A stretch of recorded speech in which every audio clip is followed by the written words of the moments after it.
Welcome back to the Autry Benton Show. Believe it or not, Superman just rolled into the studio. My good friend, Delan Stevens. Delan, glad to have you today. Good to be here. Thanks for asking me. Hey, Appreciate it. It's on the back of your truck. I mean, yeah, well, that is true. I do have a Superman emblem on the back of my truck. Yeah. I do. Well, I think you're Superman. Well, appreciate that, Autry. For sure. Man, I'm glad to have you. You know, you could probably talk about all day about all our adventures and things and stuff. Because I've always got lots of questions for you. Yeah, you still call me today and ask me questions all the time. Yeah, you know, we're gonna get into it, but you know, when you are gonna go back into farming one day. Well, you better make it quick. Oh boy. So, Delan, so tell us where you grew up and who you are a little bit. Yeah. Delan Stevens. I grew up in Conway, South Carolina, born and raised here. Autry. Never left. Took lots of vacations other places, but never really had a desire to leave, to tell you the truth. I've always loved it here. I just think Conway has always been a good town, a good place to raise family, a good place to be. I grew up on a farm right outside of Good Hope, near Maple, near where you lived, as a matter of fact. I grew up. And my dad and mom, they were farmers, and I learned a lot from farming. I tell you, I wouldn't give anything for the years I spent doing the farm. I know growing up, I used to think to myself, when all my friends would be at Myrtle Beach during the day hanging out, or they'd be working at the ice plant, or they'd be lifeguards, I'd be in a tobacco field suckering tobacco, and I was thinking, this is not what I'm going to do when I get older. This is not for me. And so sure enough, I get out of high school, I go to Coastal, graduate from Coastal, and get a job and end up not liking it. Yeah. I didn't like being inside. I didn't like, I just missed the outdoors, so I went back and started farming. Yeah. And that's really where my passion and love was. I mean, there was just something about farming that I really enjoyed, because it was something you did. I mean, you had to cultivate it, you had to take care of it. You grew the crops, and if you had real good crops and everything went well, you were just really kind of self-satisfying, really, to tell you the truth, Autry. And so I did that for a long time, but the only thing that was really you could sustain and make money at was tobacco. Yeah. And we're gonna get there. I got questions. Okay. I got you. So even from early on, all you knew was the farm early on. Oh yeah, that's all I ever knew. You know, Delan, we talk about it on the show a lot. I mean, I think a lot of people move into Horry County now. They see the beach, the big growth, Carolina forest. I mean, really, 30 years ago, western part still is. It was a very rural county. Oh yes, yeah. Once you went west of the waterway, it was. Yeah, and farming was a way of life, right? Yes. And Autry, some people I tell this to, and they just have a hard time believing it, but actually, Broadway at the beach, I actually plowed soybeans. Really? That's what that used to be. Burris and Chapin Farms, and that used to be a farm, and we actually farmed that a couple times. There ain't many people can say that. Nope, but I do remember that. Wow. So, well, what did you do? Did you drive a tractor over there? I drove a tractor over here. From Conway? From Conway. Yeah. Wow. 501? Yeah. But it didn't have a lot of traffic back then. Not many people say they drove a tractor from Conway to Myrtle Beach either. Didn't have any red lights or anything like that. It was it was just a 2-lane road. It ain't that today. It is not that today. Wow. So, and you said it, so graduating high school, also too, you're a great athlete, always great athlete. So tennis was your thing. Tell us about tennis. Yeah, Conway High School, we started playing tennis in the 9th grade. And I had some good friends of mine, Enoch Booth and Tim Hardy, who were probably my best friends. Then Keith Skipper and Craig Hawley and Twig Chestnut. We were a group. And so after the 9th grade, when we went 0-12, didn't win a tennis match, I told those guys, I said, we were all the same grade. I said, if we stay together until we're seniors, we could be a good team. And so somehow we did. We hung together, we played every summer, played all the time. And our senior year in high school, we won the state tennis championship. Wow. Yeah. That's pretty impressive. Yeah. It was a good ride because, like I say, the 6 of us, we just hung, 5 of us, we just hung together and played all the time, and went from 0-12 to 12-0. You know, I still run into some people from Myrtle Beach too. Talks about you. Says y'all used to talk a little smack too. Might be guilty. Yeah, when we were seniors, we might have been a little cocky. I'm not going to story about that. We could have been. That's great. Dino Thompson, who is a good friend of mine, who I think the world of, and boy, now you talking about somebody who knows the history of Myrtle Beach, and somebody I'm going to talk into coming on your show because he would be great. That's great. That's what he used to always kid me. He says, y'all were the cockiest little old crowd I ever saw, but y'all could play tennis. He's told me the same thing. Wow, that's great. That's great. So, graduating high school, you went to Coastal, right? Went to Coastal. Did you play tennis there? Yep, played 4 years at Coastal. Was that fun, Delan? That was fun too. We had pretty good. 3 of the guys that were on the high school team, we went on to play at Coastal. Yeah. And me and Craig and Keith played the whole time at Coastal, all 4 years. And once again, we didn't win a national championship, but our senior year, we won our regionals and got to go to the nationals. Now, we were an NAIA school, not an NCAA school, so it wasn't as big as the NCAA. But still, it was a lot of fun. Yeah. The nationals were in Kansas City, and that was real. That was a real good experience. Great. Yeah. What'd you get your degree in? Political science. Political science. Yeah. Good. Were you interested in politics back then? Yes, I was. Yeah, that's great. I was interested in politics. Politics has always interested me. And I tell people say, I don't want anything to do with politics. And I tell people, I say, well, that's not the attitude you should have because politics controls your life for the most part. Yeah. Whether you think that or not, it does. And so I think people should be involved in politics, and people should be involved with candidates and know what they do and what they think and how they feel, because like I say, it's going to play a big influence on your everyday life. Autry. No doubt, no doubt. So graduating college, met Lynn, your first wife. When did you meet her? Oh, I knew Lynn in junior high school. Yeah. We met, and she was a tennis player. Oh, wow. And I'm going to put in a plug for the old days back in the 70s. Her tennis team also won a state championship. Really? So she was an excellent tennis player. She played at Coastal. And so Lynn and I had known each other for a long, long time. And we started dating, and then I think we kind of quit dating, and then I wanted to start back dating her, and she acted like she wasn't interested in that, and that really got to me. So then it was on. The challenge. The challenge was, and so fortunately for me, I managed to charm her and talk her into becoming my wife. Yeah.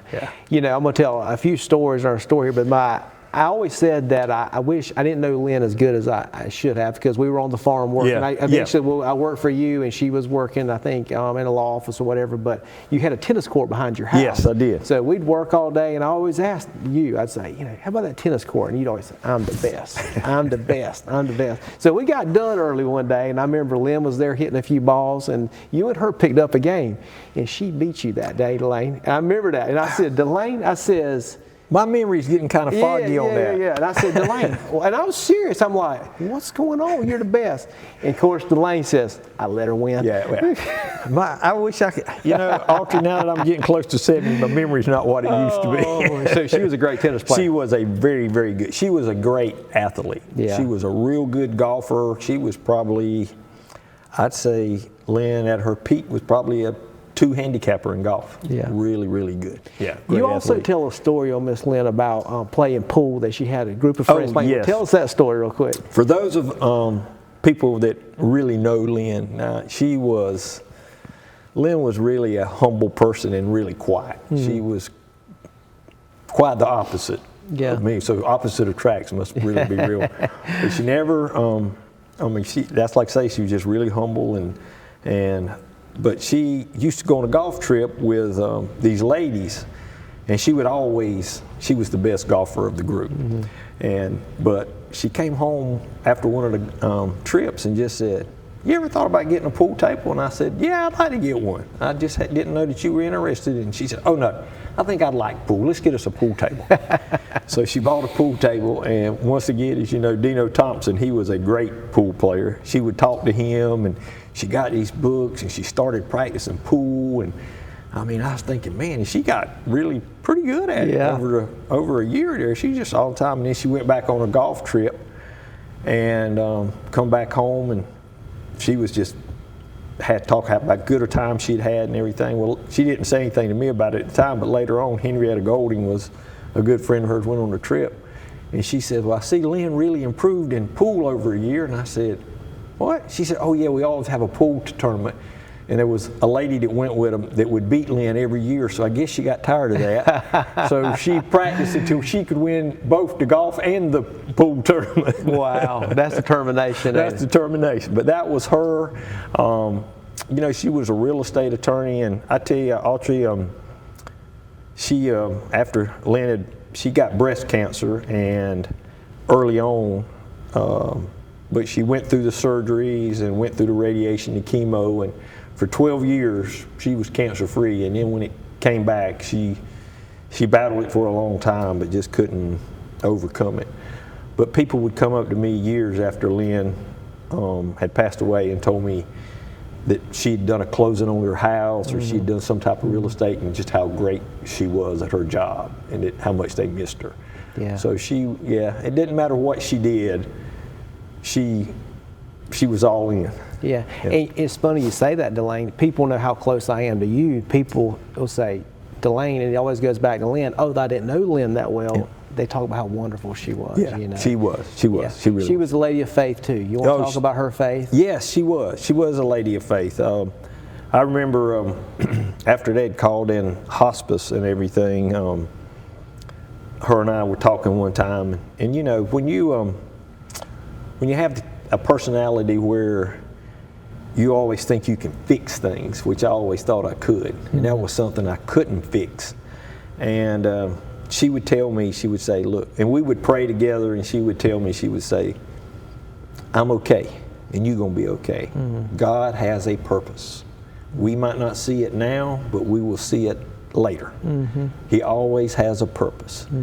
And I just always thought that was just amazing. I mean, she never worried, never complained, nothing. I mean, she just went about her business. Yeah, wow, that's great, that's great, that's great. And I'm sorry we lost her, buddy. Me too. Yeah, I'm saying good.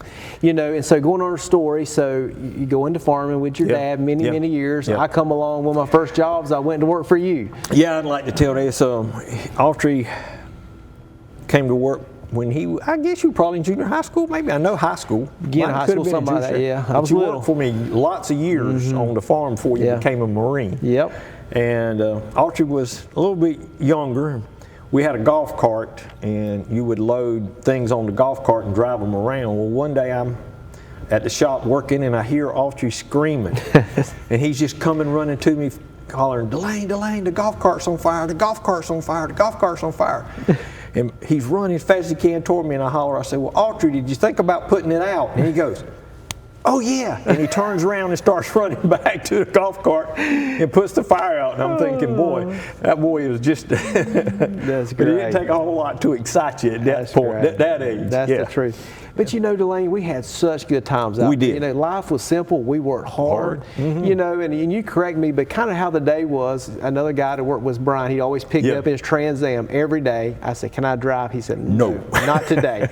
And then I'd get there, I said, "Delan, he didn't let me drive today." You know, but you know, we'd unload a barn first in the morning, right? Yep. First thing. And then you'd fill that barn. Yep. But you'd put me in the pack house first thing, right? Yeah, first thing you'd go up in the pack house, and Autry, the sheets that we put the tobacco in, they'd weigh about 250 pounds.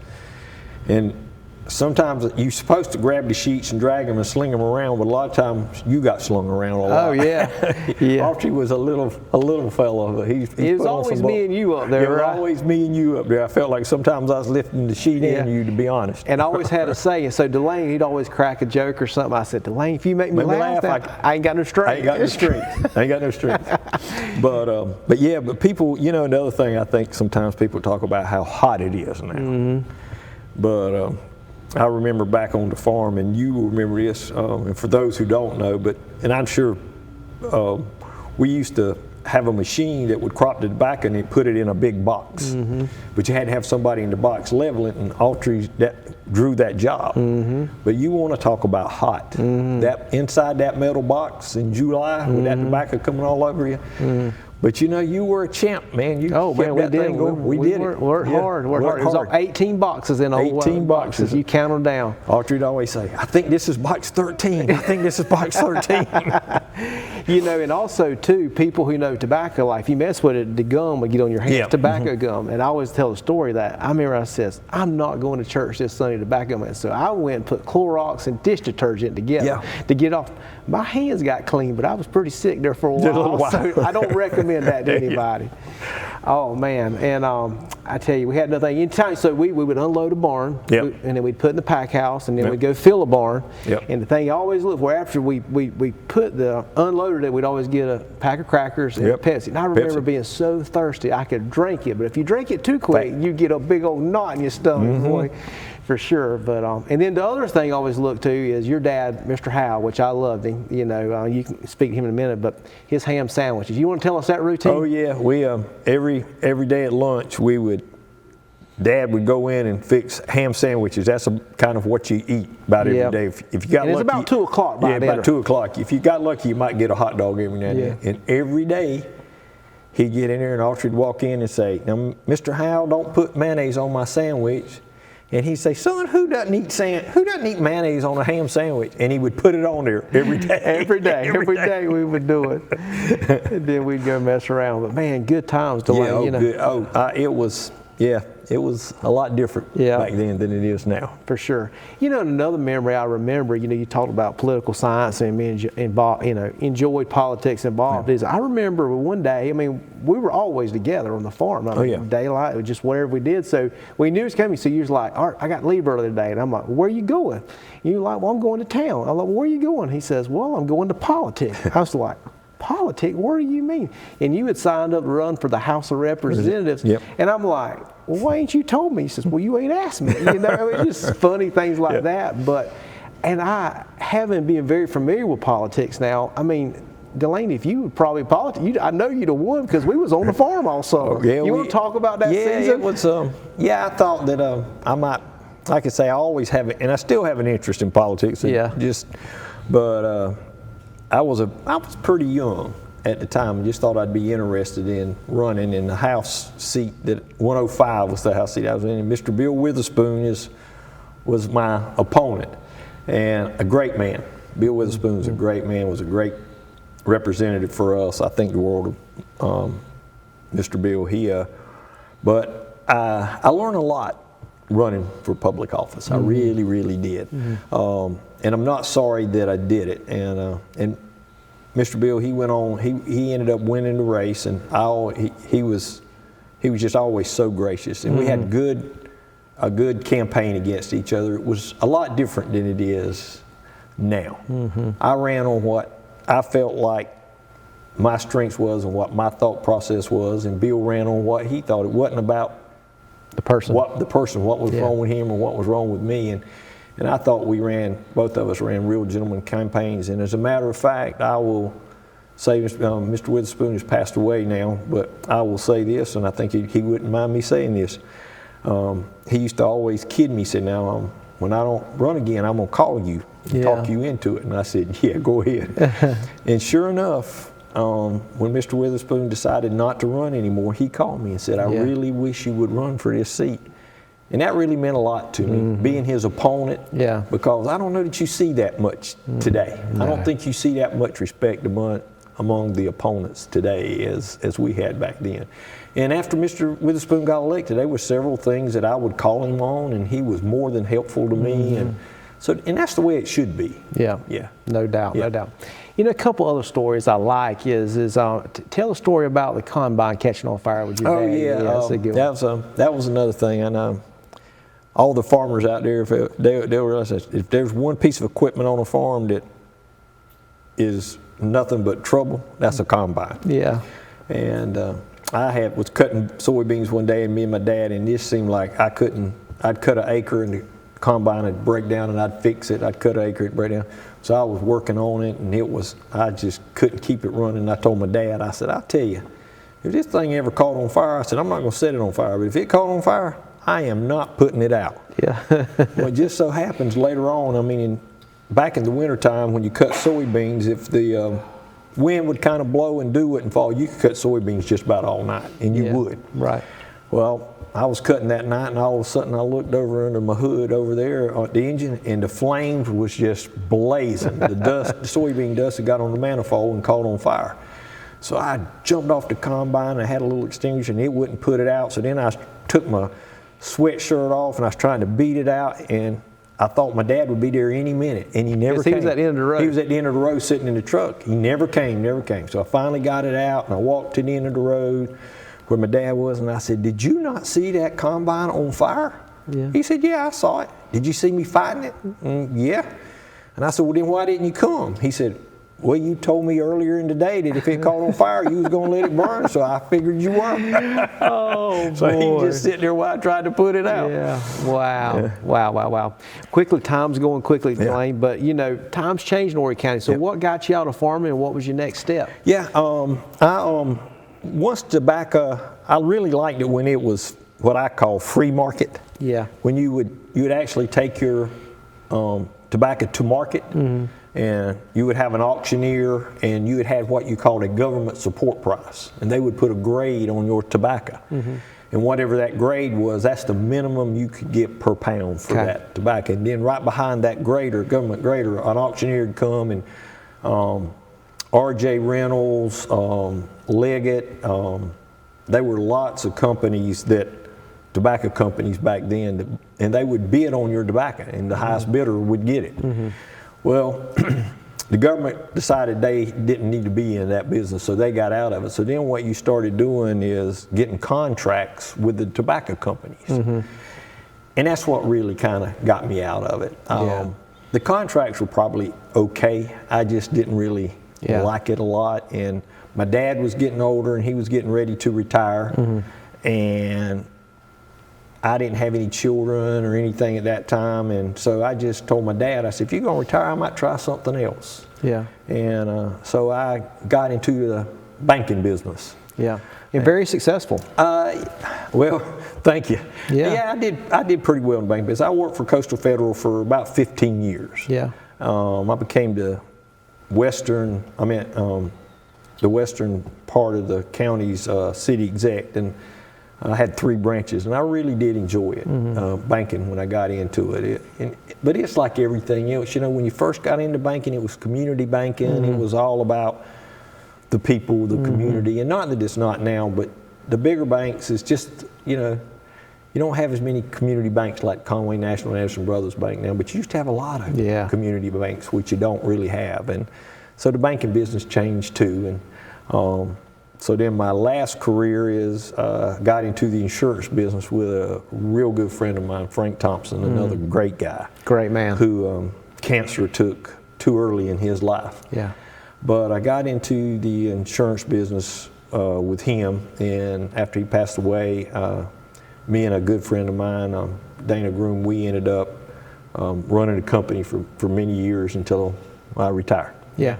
I think the key, Delan, why you've been successful in farming, banking, or insurance was you love people, man. It's all about relationships. It's all about relationships. It's all about people. Yeah. It's all about treating people like you want to be treated. I mean, just treat them with respect. No matter. Yeah. I mean, people. You know, I always say, I'm gonna respect you until you do something to make me not do it. So I mean, like I say, and I do enjoy being around people and and meeting new people. It is fun. Yeah, and I'm probably going to butcher this story. You're going to correct me if I'm wrong, but you had been at a bank, Coastal Federal, for a while, but there was another opportunity coming along for another bank, and you went, and from the outside looking in, a lot of people said, why would Delan do that? But you shared the story with me when you were in a bank, and the gentleman that hired you wanted you, and it meant that much to you. You want to speak to that? John Griggs, good friend of mine, he has passed away also, unfortunately. But he worked at First Citizens Bank. And when I decided I wanted to get into banking business, I went to Coastal Federal and went to Conway National Bank. And neither one of them seemed like they were really interested in hiring me, so they didn't hire me. So John Griggs calls me up, and he goes, I hear you looking to get into banking business. And I go, yeah, but I can't get hired. He said, well, you hadn't come see me? And I said, well, John, everybody tells me I don't have this kind of experience, or I don't have that, or I don't have this. He says, come down here and talk to me. And I said, okay. So I go into his office, and to make it really short, he just basically looked at me and said, look, I can teach you banking, but I can't teach you how you deal with people. And banking is more important dealing with people than it is the numbers. He said, I can teach you that. So he hired me. He gave me my first job in the banking business, actually. And he is the one that when Coastal Federal reached back out and made me an offer, I wasn't going to go to Coastal Federal. And John's the one that come to me and said, I think you have to take this opportunity. Because it's a local community bank. And First Citizens was a statewide bank. He said, I think you will have lots of opportunity here. And he was right. Well, then later on, he became, Regions Bank wanted to get into the area, and they hired him as the area president. And he came to me and said, I want you to come help me with this bank. And I said, okay. And so when I told Coastal Federal that I was leaving the bank, they called me in and said, well, you know, we don't want you to go. What they paying you? What are they doing? You know, we can do this. I said, no, you can't. It's not about the money. I said, here's the only thing I remember. And I said, y'all should remember this too.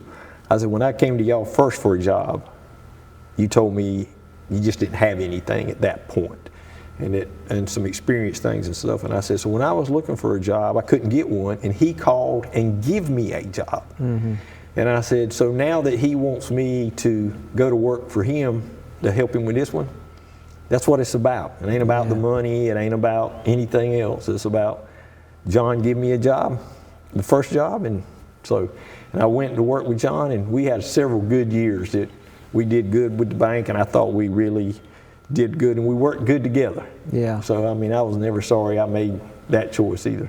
Folks, we've had an interesting conversation today. Please join us tomorrow because we've got a lot more to share with you. Thanks for joining us today.